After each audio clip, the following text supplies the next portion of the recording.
Filipino ang pambansang wika ng Pilipinas at ilang batas at kautusan na rin ang ipinasa para palaganapin ang paggamit nito.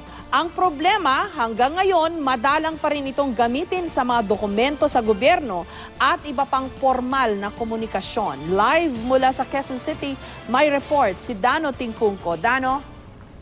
Jessica, Filipino ang ating pambansang wika. Pero bakit nga ba sa halos lahat ng opisyal na komunikasyon dito sa bansa, Ingles ang nangingibabaw na wika? Lingon sa kaliwa, tingin sa kanan.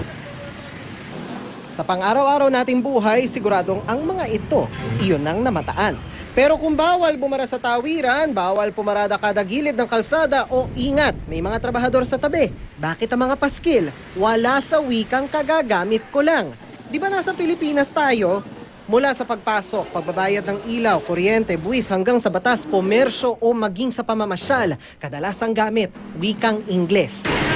Sa karinderyang ito, samot-saring anunsyo ang nakapaskil. Kwartong paupa, bawal magyosi, pwedeng bumili ng ice candy, pero lahat Ingles. Parang maganda pong magandang basahin pag English ang nakalagay. Sa katabing pwesto ni ate, bawal din magyosi, pero dalawang wika ang gamit. Kasi minsan may foreigner kaming customer. Hindi niya maintindihan yung Tagalog, tinuturo namin yung English. Hindi namin tatanggalin to. 'Di ba? Pinoy tayo.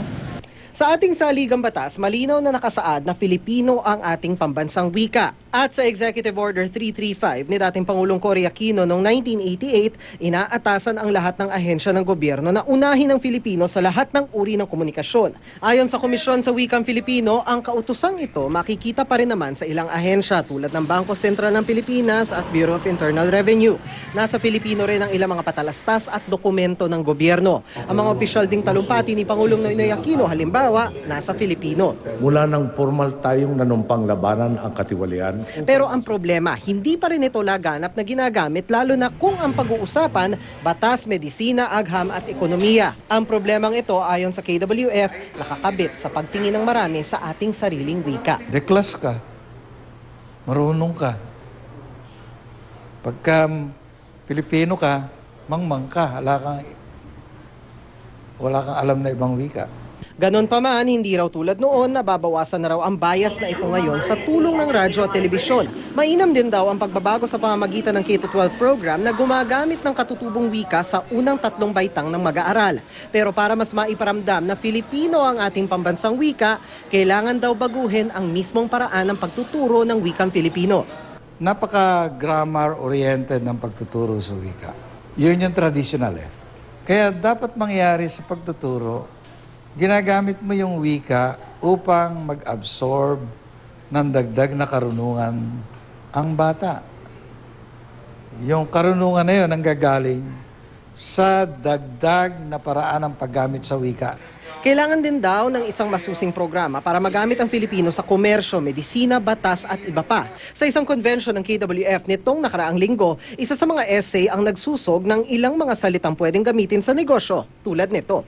Pwede rin daw isulong pa ang mga programa na maghihikayat sa mga propesor na magturo gamit ang Filipino.